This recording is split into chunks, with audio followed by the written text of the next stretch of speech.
മാധ്യമങ്ങൾ മനഃപൂർവ്വം യാതൊരുവിധമായ പ്രാധാന്യം നൽകാത്ത ഒരു സമരം തൃശൂരിൽ അരങ്ങേറി. 15,000-തോളം നഴ്സിംഗ് മേഖലയിൽ പ്രവർത്തിക്കുന്ന നമ്മുടെയൊക്കെ മാലാഖമാരായിരുന്നു അവർ. തൃശൂർ പൂരനഗരി ഇന്ന് സാക്ഷ്യം വഹിച്ചത് സമാനതകളില്ലാത്ത ഒരു ജനമുന്നേറ്റത്തിനായിരുന്നു. വെളുത്ത കോട്ടിട്ട മാലാഖമാർ തെരുവിലിറങ്ങിയപ്പോൾ കേരളത്തിലെ സ്വകാര്യ ആരോഗ്യമേഖല അക്ഷരാർത്ഥത്തിൽ സ്തംഭിച്ചു. ഇത് വെറുമൊരു സമരമല്ല, നിലനിൽപ്പിനായുള്ള പോരാട്ടമാണ്.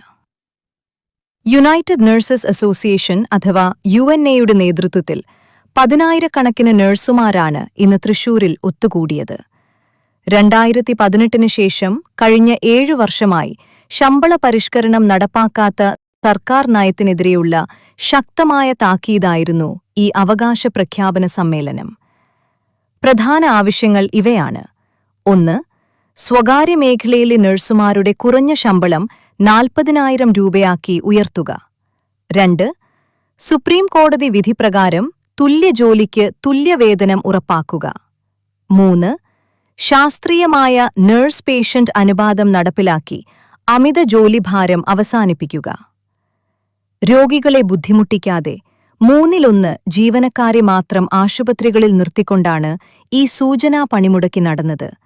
എന്നാൽ അധികൃതർ കണ്ണു തുറന്നില്ലെങ്കിൽ സമരം സെക്രട്ടേറിയറ്റിലേക്കുള്ള ലോങ് മാർച്ചായി മാറുമെന്നാണ് UNA പ്രസിഡന്റ് ജാസ്മിൻ ഷാ മുന്നറിയിപ്പ് നൽകുന്നത്. നമ്മുടെ ജീവൻ രക്ഷിക്കുന്നവർക്ക് അർഹമായ വേതനം നൽകാത്ത ഈ സാഹചര്യം മാറേണ്ടതല്ലേ? അവരെ പിന്തുണയ്ക്കാൻ കേരളത്തിന്റെ മനസാക്ഷി ഉണരണം.